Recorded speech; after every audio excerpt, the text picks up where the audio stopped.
Hello, and welcome to the Intel Brief, your daily intelligence briefing on global geopolitics. Today is Thursday, 14 November. I'm your host Daniel, the founder of HM Intelligence, and every weekday we bring you not just the news, but the so what from the events and decisions that shape our world. So grab a coffee and get ready to be informed. In today's update, we'll be covering Ukraine has claimed the attack in Crimea on a Russian naval officer. Security in Paris is tight for the Israel-France football match. And UN nuclear chief pushes for results on an Iranian trip. So firstly, Ukraine has claimed responsibility for an attack in the Russian-occupied city of Sevastopol that killed a Russian naval officer. According to Ukrainian security sources, the bomb was planted under his car and specifically targeted him due to his role as a senior figure within Russia's Navy Black Sea Missile Brigade. Ukraine's security services identified him as possibly responsible for launching missile strikes on civilian areas in Ukraine. The killing highlights Ukraine's strategy of targeting vital military figures accused of contributing to the devastation of Ukrainian civilian areas.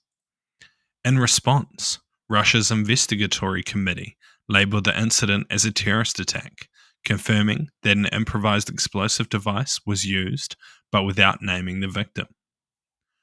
So what? It is impressive to see that Ukraine still maintains the ability to conduct such operations in a region that has been controlled by Russia since 2014.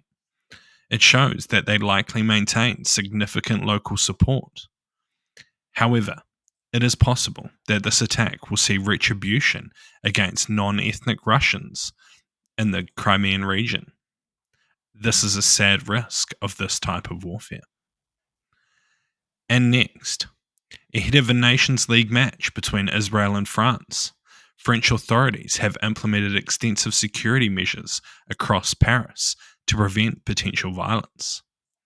The police chief announced the deployment of 4,000 officers to the capital, especially near Stade de France, where the game is being played, with an additional 1,500 assigned to public transport. Security concerns have heightened following the recent incidents in Amsterdam, where Israeli fans faced violent attacks and engaged in provocations during the match between Tel Aviv and Ajax. This prompted Amsterdam authorities to ban pro-Palestinian protests and led French police to prepare for similar threats throughout Paris. With an elite unit assigned to protect the Israeli team and 1,600 civilian personnel at the stadium, officials are striving to prevent further conflict. The French Interior Minister noted that a reduced crowd has been expected at the match, with 13,000 spectators anticipated, down from an estimated 25,000. The security response follows warnings from Israeli Prime Minister Benjamin Netanyahu, who cited intelligence about possible threats to Israeli citizens in Europe, including France, amid rising tensions. The French police have expressed zero tolerance for any violence and are coordinating efforts to ensure the event proceeds without incident. This proactive approach underscores the sensitivity around this fixture, as authorities are mindful of recent escalations and the potential for unrest related to ongoing geopolitical conflicts. So what? As there have already been reports of clashes with police, even before the day of the match, and Paris's affinity with rioting, it is highly likely that such riots will occur around the city today. However, it is unlikely that they will descend into similar levels of lawlessness, as French police are very experienced in dealing with these types of incidents. Additionally, it is likely that Israel has deployed its security services to protect its citizens, even if they have not officially informed the French. And lastly, the IAEA chief, Rafael Grossi, has cautioned that diplomatic options are shrinking for reaching a new nuclear agreement with Iran as its nuclear program advances. During a visit to Tehran, he stressed the need for concrete, tangible, and visible results to prevent escalation and potential conflict. In discussions with Iran's nuclear chief and foreign minister, Grossi sought renewed cooperation. They responded by asserting Iran's willingness to negotiate based on national interests and their inalienable rights, but dismissed any approach involving pressure and intimidation. The Iranian side emphasized that any progress hinges on actions from European powers, including the UK, France, and Germany, who Tehran believes must meet Iran's demands for fair negotiation.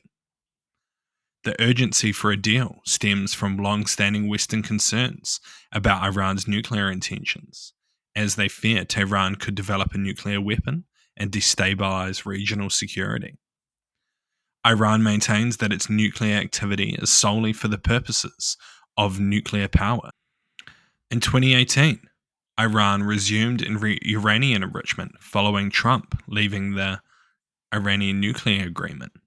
Now, Iran holds a 6,000 kilogram uranium stockpile, and diplomatic tensions are currently at a peak, especially between Iran and Germany, over the treatment of an Iranian German national who was recently executed. With Trump returning to the office, the IAEA fears that a narrow window for a new deal could close completely, adding to the pressure to resolve the current stalemate. So what? It seems unlikely that any deal can be achieved before Trump becomes president, and even if one has been made, that the US will withdraw from it. A number of Trump's key picks are very critical of Iran and hold very pro-Israeli views, with some already making remarks that the US should support Israel striking Iranian nuclear infrastructure. All in all, it seems very unlikely at this stage that there will be an effective agreement put in place, and it will hold. Thank you for listening to the Intel Brief, your daily intelligence briefing on global geopolitics, brought to you by HM Intelligence. If you want to support the podcast, tell your friends to help them stay informed and leave us a 5-star review. Or if you want to learn more about intelligence, why not take one of our courses? They're all online, self-paced and affordable. Thank you for listening. I've been your host, Daniel, and I'll see you next time.